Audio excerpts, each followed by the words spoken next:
Welcome to episode 3 of the Pros Guide to Team CQB.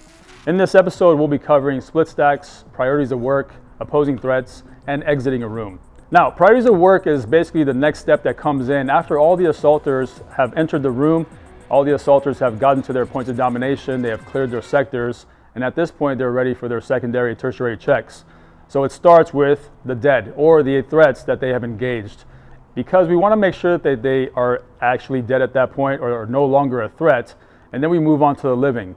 At this point, we can do a lot more with the living, but just a quick cursory check will make sure that these people are still a non-threat, and then we'll do some follow-on actions as to get them segregated and stuff like that. Next, we want to check the room itself. All those nooks and crannies underneath the bed, inside the closet, anywhere like a small child can hide inside of a room needs to get checked when we get to the room phase. And then finally, when we're done with all that, we want to mark the room. Typically, we mark the room with chem lights. Those can be a green color, or if we have some kind of orange tape, some kind of marking method is needed so that we know which rooms were cleared and which rooms were not cleared at that point. Getting into split stacks. Split stacks just simply means that you have 2 or more assaulters on each side of the threshold, whether that's an open door or a closed door.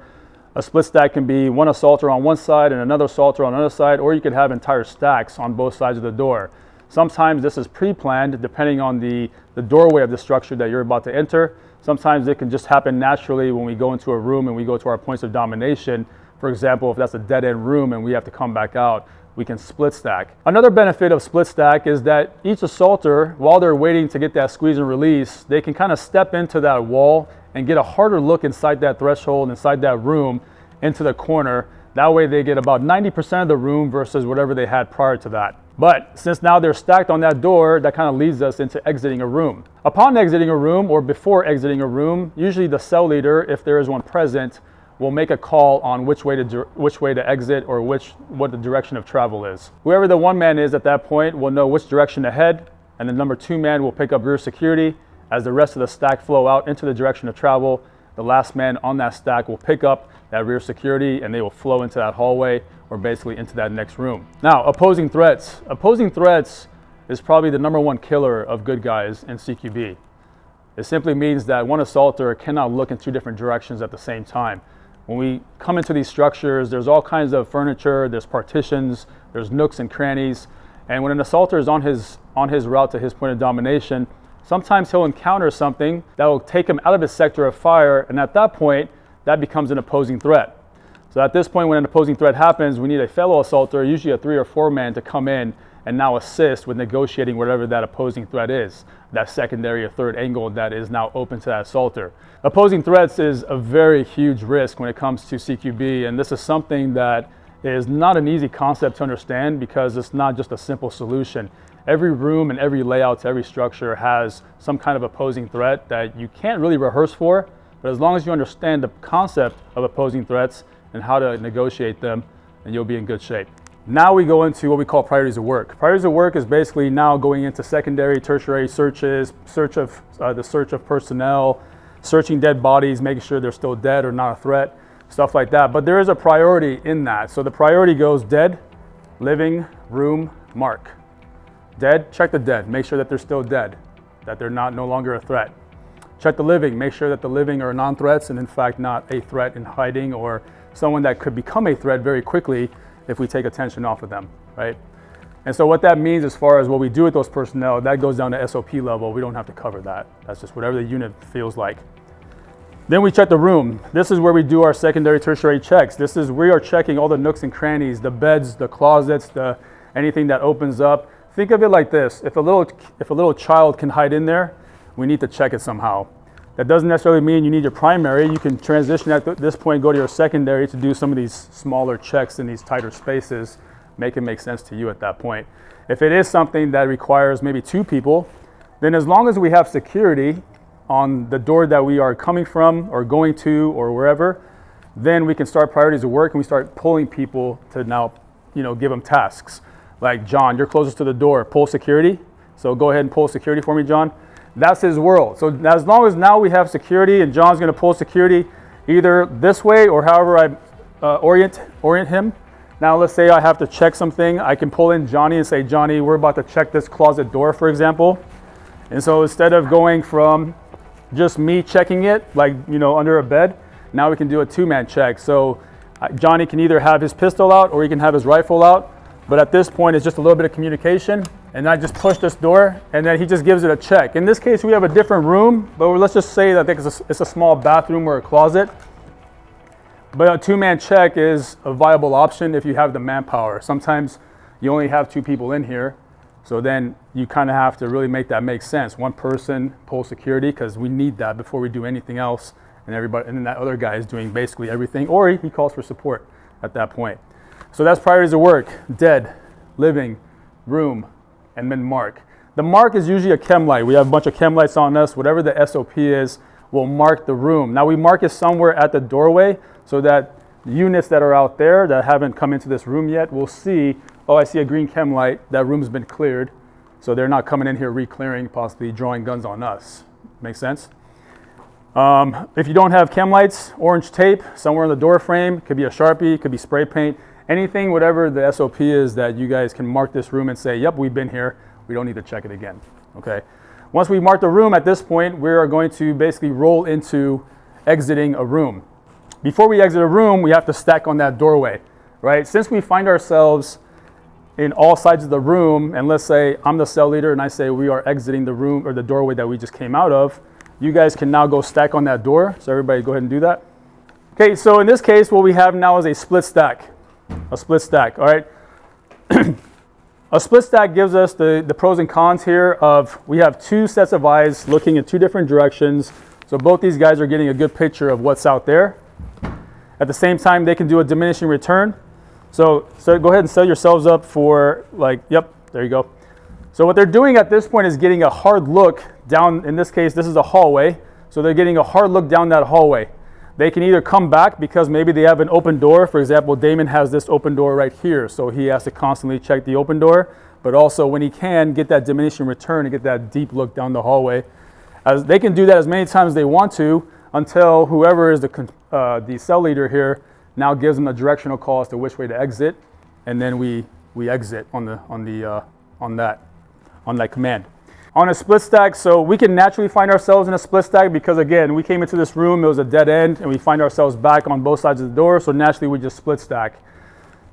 I talked about the pro there with both people with two sets of eyes and two sets of guns looking in opposite directions. The con there, however, is sometimes there's confusion on who's going to give that up to the other side. So what needs to happen is there needs to be some kind of protocol there, whether it's like a vigorous head nod, if it's low light, or if it's a small, Damon, you got this, or I'll give it up. Or if it's something as simple as muzzle up, muzzle down, signifying, hey, you got this, you're making entry, or you're exiting first. Okay, so split stacks. We can either voluntarily, execute a split stack on the door ourselves if it makes sense to that door, or again, we can naturally find ourselves on a split stack addressing a new door or the door we just came out of. So this is what a split stack kind of looks like, or what it should look like, because we have the most security to kind of this area here, but then diminishing returns give us our deep looks. So what is a diminishing return then? It's really just an opportunity or a luxury that we afford ourselves while we're waiting for that squeeze and release, or while we're waiting for that command call to go in whichever direction. Is that at this point, Damon, on Damon's side, he's just gonna take a big step with his left foot, pivot, and kind of lean into it like a sideways lunge, and just take a hard look down that hallway to gain more intel, to gain another snapshot. Maybe the corridor down there, maybe there's movement, maybe there's noise. Same thing with John on his end. He's gonna take a big step with his right foot and just continuously kind of refine himself to get the deepest look he can. And now he's calling that stuff out to us. What do you see down there on the right, Damon? Hallway right. Okay, we got a hallway right. John, what do you got to your left? Just hallway. Just a hallway? Okay. So that's as much as information as we have right now. And at this point, they can do as many of these diminishing returns as they need to, or they want to. And again, they're just making use of their time while they're waiting for that squeeze and release. So now that we have done priorities of work in this room, we have stacked on this door. The cell leader came down and says, "What do you got? What do you got?" He makes a directional call that we are going to hold right, exit left. Hold right, exit left. Or he can say hold right, go left. Why does he say hold right? Is because we have to remember that we need to pull security in the direction we're not going. It's just a simple saying that we say. It's just protocol, really. Hold right, go left. Or in this case, if I want to go right, I say hold left, go right. Again, it's just a quick little reminder that we need to pull security to that end, right? And it's not something that insults the intelligence of assaulters, but again, it's protocol that we've instilled into our SOPs that now help assaulters, because a lot of things are happening in a CQB environment. So in this case, we're going to say hold right, go left. Okay. So what happens now is both these guys are on that split stack, and we are holding right and going left. So I know that John has the best view of that left side, correct, John? Yes. So that implies that John is going to be the number 1 man out, which means that Damon is going to be the number 2 man now, but Damon is going to pull security to the rear. John, number 1 man, always goes in the direction of travel. Number 2 man pulls rear security. Number 3 and 4 man exit. Number 4 man taps the security guy, picks him up, and then we get back into that hallway, back into a split stack. All right, so let's break that down then. All right, so get back into it, guys. Okay, as a cell leader, I'm saying hold right, go left. So now ease up on the door a little bit. So John, that's you, creep up on the door.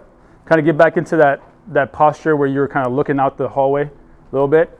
Okay, so now what he's doing is he's kind of getting a really good and clear line of fire on that hallway, because he's about to go in a direction that we haven't been before. So of course he wants to pull security for himself. I would do the same thing. But what he can't do is go until I give him a squeeze and release. So Damon, I want you to be the number 2 man. Damon's going to come over here and give him a squeeze and release. When John gets when the number 1 man gets the squeeze and release, he is going to take a peek, he's going to pause, and then he's going to push.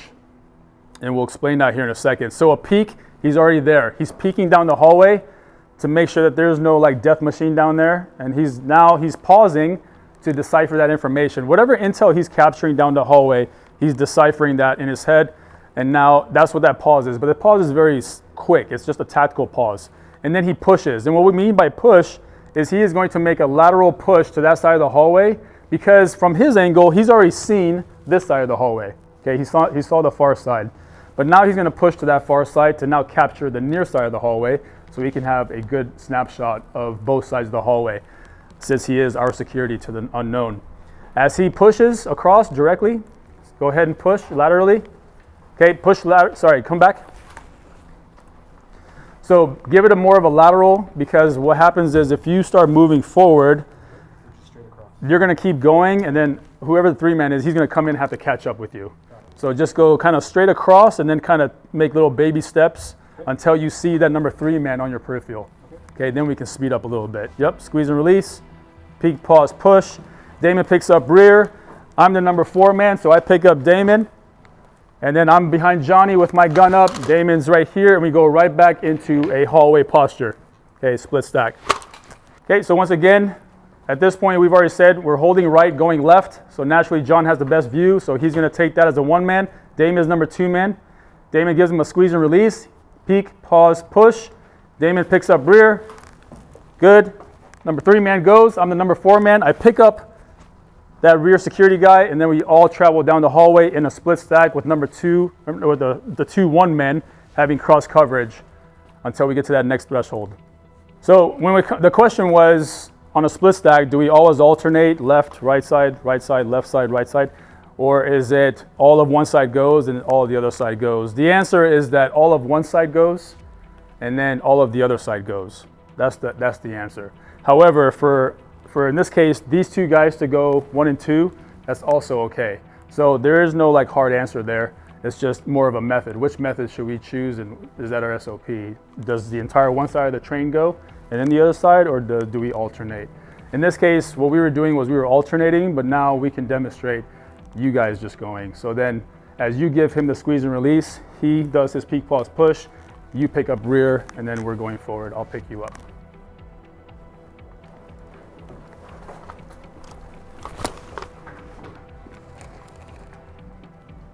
Opposing threats are, again, 2 or more angles that one assaulter cannot cover down by himself. Okay, so we have an example of that right here behind us that we'll use to demonstrate. But if we take this room for what it is, this is a corner-fed open door room, so that regardless of which side we're stacking on. Number 1 man is going to go to his greatest unknown. Let's just say he goes to the left. Number 2 man is going down this wall. As number 2 man gets down this wall, in this case, Damien, can you isolate number 2 man? So let's just say number 2 man is here. He wants to get to POD. He wants to get to his point of domination. However, he can't, and he cannot collapse the rest of this room down like he's supposed to because we have this opening here. He's not just going to walk by this opening without a gun or without security. So this becomes an opposing threat because he has a job to do here, but now this has presented itself to him as a problem. This is what we mean by opposing threats. So what it takes at this point is basically for another assaulter to come in and relieve him or kind of switch with him. So now Damien has a whole different job and I'm going to take over his job. So the number 2 man is going to get us across this open threshold and I am going to stay right on top of him to get to his POD and also collapse the rest of this room for him. So in essence, what we're doing is he is protecting me from this open threshold as we move across it, and I am protecting him from whatever else I see in this room en route to point of domination, okay? And how that works normally is, let's just say that he's a 2 man, so I'm the 4 man coming in. I'm going to support to him anyway. So if I drop here and I see that he's paused, there's only so many reasons why the number 2 man would be paused on his way to point of domination. It's either an opposing threat or there's somebody here that he's addressing. Either way, I see what he's doing. So when I come in and I see that opening now, I understand that he's there for an opposing threat. I come in and I give him a little brush and I say, let's go. So he's going to body bunker me across and I'm going to body bunker him across. And body bunkering just means, again, that I'm going to protect him with my guns and plates to this side, and he's going to protect us with his gun and plates to this opening, to this threshold, to this opposing threat. And just like that, we've achieved it. So we got ourselves across here safely. I took over his sector. I got to POD for him, and I got to where I was supposed to, or what he was supposed to be, if he didn't have this opposing threat. Opposing threats come in all forms, all shapes, all sizes. Here we have a pretty basic opening that looks like a doorway. It could be a hole in the ground. It could be something that goes upstairs. It could be a window. It could be a cat hole. Any kind of opening that goes into another layer, another opening or a room would be an opposing threat. Or maybe it's an exterior window that also becomes an opposing threat, depending on the situation. However, exterior doorways in rooms have less priority over interior because the interior is where most of the bad guys like to hide, not the exterior.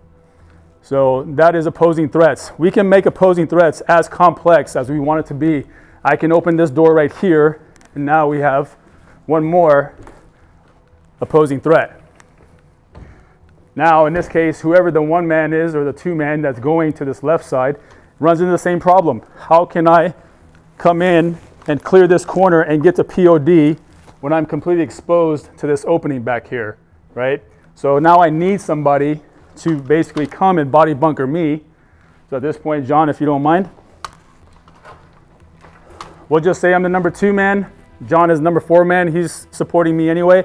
So as I stop here, John's going to basically come in at this point, and I know that I need to give him room to work. So I need to take a step forward, and I got this, and John's going to continue behind me and get to POD, but I'm walking with him to get him to the other side of the threshold because, again, CQB is a game of angles. All I need is 1 degree of angle to shoot you, and that's all it takes in this case. So that's why body bunkering is so important. Even though we're this far away, and even though we had a 6-foot movement, in those 6 feet, we covered a number of degrees of angles that could have got him or myself killed. And that's why we have to body bunker, okay? Gun, plate, plate, gun. That's what it comes down to. Protect him, he'll protect you. Get across that open threshold.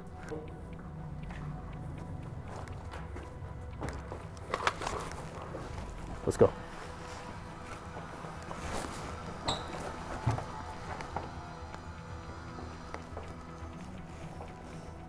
Okay, index right there. So good.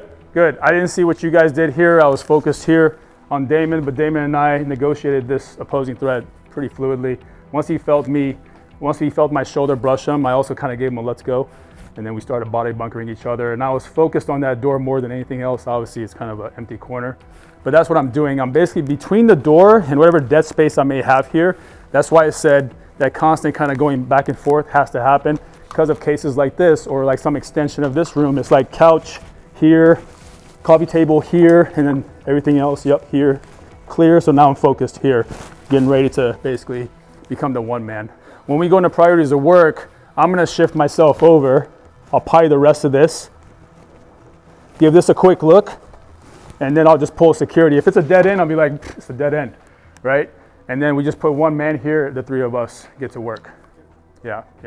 There's nothing wrong with you covering down an angle that you think I'm coming onto. It's just knowing when to shift fire, right? When to raise. That's it. The problem, the thing we need to understand about posing threats is not these kind of layouts, not that it's a door, not that it's a, whatever. It's that it's something that, again, has caused me to now pull security here because, and when I do that here, I can't do what I was supposed to here. So I can't look two ways, I can't dual wield, I don't have chameleon eyes, right? So therefore I need that next assaulter to come in and be like, I got you on your POD, you just get us past this door, cool, let's go. It really should be that simple. But opposing threats, the biggest reason why people get shot in CQB is because of these kind of opposing threats, not being able to cover down too many or more than one angle at once, not having the support there, that's it. So, and things are very amped up in CQB, adrenaline pumping, emotions, all that. So we tend to miss little things like this sometimes because we're so just involved in the moment, the players, the people, whatever. But again, opposing threats is huge. We have to understand the concept. It's just something that's taking my attention away from my current task. And that is a criteria for somebody coming in to now help you. But you have to have the self-discipline to say, I'm not going past this doorway, for example. I know I need to get the POD. I'm not going past this doorway until somebody body bunkers me. You know what I mean? Because sometimes we'll get so honed in on POD and collapsing sectors that will come in, be like this, and we'll just blow right past this opening because one, it could be dark, two, we were amped up, or three, we have a lot going on right here, right? Thanks for joining us on this episode of the Pro's Guide to Team CQB. Make sure you tune into the next episode where we cover hallways and intersections. We'll get a little more detailed. We'll do everything from a dog leg or a hard 90-degree turn all the way up to a four-way intersection. And we'll talk about hallways and why they are probably the worst place to be in CQB.